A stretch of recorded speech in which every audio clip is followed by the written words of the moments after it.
दोस्तों बात कर रहे हैं इस समय हम राजनीति की। और अब मैं वीडियोस रेगुलर बनाने वाला हूं देश के हर तरह के मुद्दों को लेकर के, हर एक चीज को लेकर के, और उस पर एक सही मतलब ऐसी नजर जो एक रियल में एक सच्चे हिंदुस्तानी की होनी चाहिए। जैसे इस समय अगर हम देखें तो हमारा विपक्ष इस कदर गिर चुका है, नीच हरकतों पे आ चुका है जिसका कोई जवाब नहीं। जैसे राहुल गांधी की बात करें तो इस समय क्या बक रहे हैं कि मेरे पास एटम बम है, फाड़ दूंगा, रख दूंगा, ऐसा कर दूंगा, वैसा कर दूंगा, कि इनको बाद में भी नहीं छोड़ूंगा, अभी भी नहीं छोड़ूंगा। अरे भाई, कहाँ किसने है कि मत छोड़ो? ये किसने बोला है कि आप ये मत करो या बम फाड़ो मत? भाई बम फाड़ो ना। कब फाड़ोगे? जब सब फट जाएगा तुम्हारा तब फाड़ोगे। अभी है तो फाड़ दो। अगर चोरी है तो दिखा दो। जनता को बेवकूफ बनाना, साथ ही साथ पूरी दुनिया में हमारे देश का नाम मिट्टी में मिलाना कि इस जो सबसे बड़ा लोकतंत्र कहा जाता है पूरी दुनिया का, वो लोकतंत्र बेईमान है, उस लोकतंत्र में वोट चोरी होती, ये साबित करना चाहते हो। अरे अगर है तो सीधा बोलो, सिर्फ आरोप लगाने से कुछ नहीं होता है। जैसे अगर किसी आदमी को प्रॉब्लम होती ना तो सिर्फ आरोप नहीं लगाता है, वो कोर्ट में जाता है, सबूत देता है, फिर फैसला आ जाता है। तो अगर सबूत है जनता के सामने रख दो, इलेक्शन कमीशन उसका जवाब देगा, नहीं दे पाएगा, जनता को खुद समझ में आ जाएगा, तुम जीत जाओगे भाई। अगर ऐसा ही हो रहा है चोरी, पर क्या है, चोरी कहीं हो नहीं रही है, जनता जानती है। क्योंकि अगर गरीबों से पूछोगे तो पता लगेगा कि मोदी जी क्या है।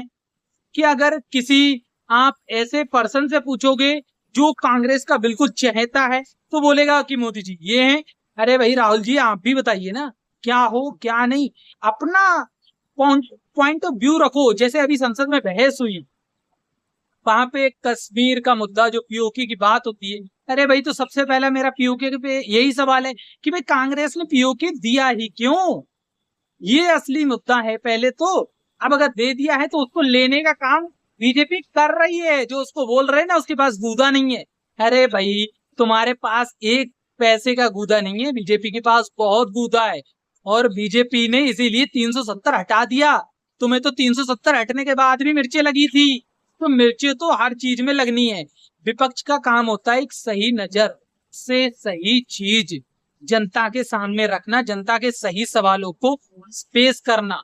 जैसे इस समय एक एसएससी प्रोटेस्ट वाला चल रहा है, वो लोग इसीलिए तो राजनीति वाले किसी भी संगठन को अपने साथ नहीं जोड़ना चाह रहे हैं, क्योंकि उनको पता है अगर राजनीति संगठन उनके साथ जुड़ गए तो सब ऐसी तैसी हो जाएगी उनके पूरे पूरे के पूरे मतलब आंदोलन की। तो इसलिए वो राजनीति नहीं, वो अपनी मांगों पर हैं, और देखा जाए तो सही मांगे हैं।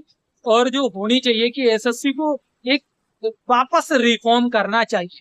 तो मोदी जी के जो भी, अगर कोई देख ले इस वीडियो को तो देखो भाई, सोचो और जल्द से जल्द आश्वासन दो, और जल्द से जल्द उनको पूरा करने की कोशिश करो, जिससे कि जो ब्लैक लिस्टेड कंपनियां उनको वापस ये सब चीजें टेंडर ना मिले।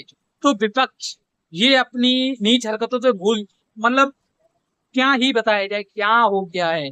एक कांग्रेस की पर्सन है, प्रवक्ता अपने आप को बोलती है, समझ रहे होंगे कौन है कौन नहीं।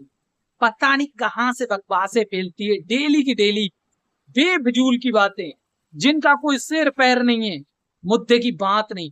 अरे भाई ऐसा ही है तो आमने सामने बहस कर लो, बीच में के किसी नेता को दूर की गोली मारो, मुझसे एक साधारण पर्सन से बात कर लो, हर एक चीज का जवाब दे दूंगा, जहां पर जो सही होगा वो बता दूंगा बेहतर तरीके से। सरकार चाहे किसी की भी सही, तो हर एक चीज को सही तरीके से देखना सीखो। इन नजरों को जो है ना एकदम करेक्ट जगह लगाना सीखो, सही चीज पे बोलना सीखो। हर एक चीज, सोशल मीडिया को इस कदर गंदा कर रखा है, खासकर देखें तो ट्विटर, बहुत, जिसको आप एक्स के नाम से जानते हैं, बहुत ज्यादा मतलब कलेश हो चुका है। फिलहाल तो मैं डेली हर चीज एब्जॉर्व करूंगा, डेली अपलोड भी करने वाला हूँ।